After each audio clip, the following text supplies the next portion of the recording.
All right, let's talk about melatonin. We all think we know what it is, right? It's the sleep hormone, the thing that helps us wind down at night. But what if I told you that's not even close to the whole story? We're going to dive into a secret about light that, honestly, could completely change how you think about your energy, your health, and yeah, even your sleep. You know, we've all become obsessed with blocking blue light before bed, and yeah, for good reason. But what if the real key to a fantastic night's sleep actually starts the second you wake up, with the light you're feeding your body all day long? It feels like we've been missing this huge piece of the puzzle. Okay, so let's start on familiar ground. For years, we've had this advice hammered into us, right? Blue light from our screens, from our phones, from all those modern LEDs at night, it's a total disaster for sleep. And why? Because it basically tricks our brain into thinking it's still noon. And you know, the main reason it's a disaster is what that blue light does to melatonin. We've all heard it called the hormone of darkness. The idea is, as the sun goes down, this little thing in our brain called the pineal gland starts pumping it out into our bloodstream. It's the signal to every single cell in our body that, hey, it's time to rest, repair, and recharge for tomorrow. Okay, but here's where the story takes a massive turn. What if that whole process, the one we base all our sleep rules on, the blue light blockers, the screen time limits, what if that only accounts for like 10% of the melatonin your body actually makes? What if it's just the very, very tip of the iceberg? So this gets us to a huge, and I mean huge, misunderstanding about melatonin. It turns out the most important part of the melatonin story has nothing to do with darkness at all.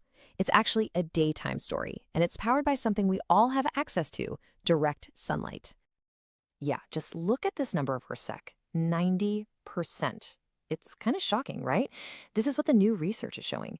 This is the amount of your body's total melatonin that has absolutely nothing to do with sleep or your brain or the night.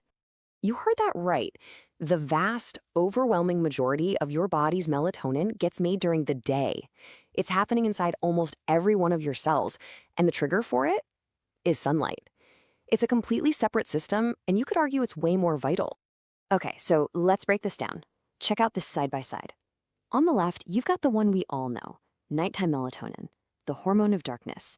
It's made by the pineal gland, circulates in your blood, tells you to sleep. It's about 10% of the total. But look at the right. This is the real game changer. Daytime melatonin, the hormone of daylight. It's made inside your mitochondria, the tiny power plants in your cells. And here's the key. It doesn't circulate. Its whole job is to be a master antioxidant, protecting your cells from damage right where energy is being made. So if blue light shuts down nighttime melatonin, then what part of sunlight actually triggers this massive daytime production? Well, the answer is in a kind of light we can't even see.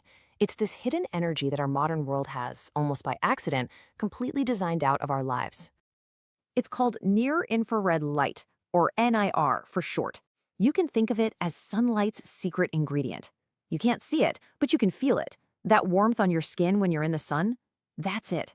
And what makes it so special is its incredible ability to penetrate deep into our bodies. I'm talking inches deep, reaching our muscles, our organs, even our brain to deliver that energy.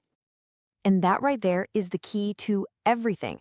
This deeply penetrating near-infrared light is the specific wavelength that flips the switch inside our cells and tells them to start making that huge 90% of our melatonin. It's literally the spark that ignites the engine. So how does this actually work inside your body? Well, when near-IR light from the sun hits you, it doesn't just stop at the skin. It goes straight to those little energy factories, the mitochondria. In there, it activates a special enzyme, and that kicks local melatonin production into high gear. This melatonin then acts like a personal bodyguard for the cell, neutralizing all the nasty free radicals that get created when you make energy. It basically keeps your cellular power plants running clean and super efficient. And this is where we run into a huge and mostly unrecognized problem in our modern lives.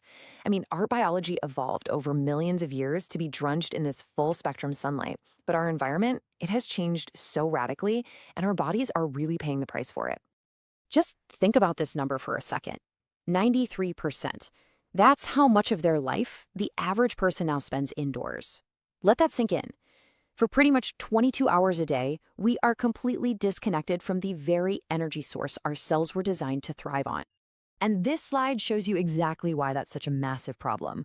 On the left, you see the spectrum of natural sunlight. It's beautiful, right? It's balanced, full spectrum, rich in all the colors, and it's loaded with that restorative near-infrared. Now, look at the right. That's a typical indoor LED light. It's just unnatural. It's this lopsided spectrum with a huge, aggressive spike of blue light and then nothing, a total flatline where all that healthy near-infrared should be. We are literally living on a diet of junk food light. So, the takeaway here is simple, but it's really profound. Our indoor, screen-filled lifestyle has created a massive, society-wide deficiency in an essential nutrient. It's a light nutrient. Our cells are literally starving for near-infrared light. Okay, so that's the problem. But what if we could actually fix our indoor environment? What if we could use technology to bring the benefits of natural light back inside? Well, this is where some really incredible innovation is happening. Just take a look at this comparison, using a specially designed bulb as an example. Your standard LED, it's blasting you with sleep-disrupting blue light and has a ton of that eye-straining flicker. But a bulb that's actually engineered for your health, it doesn't just cut out the bad stuff, it adds back the good stuff.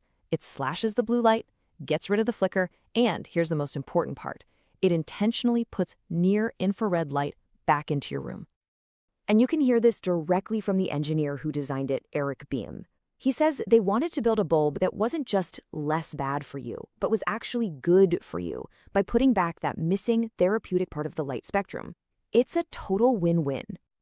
And this right here, this is the crucial shift in thinking we all need to make.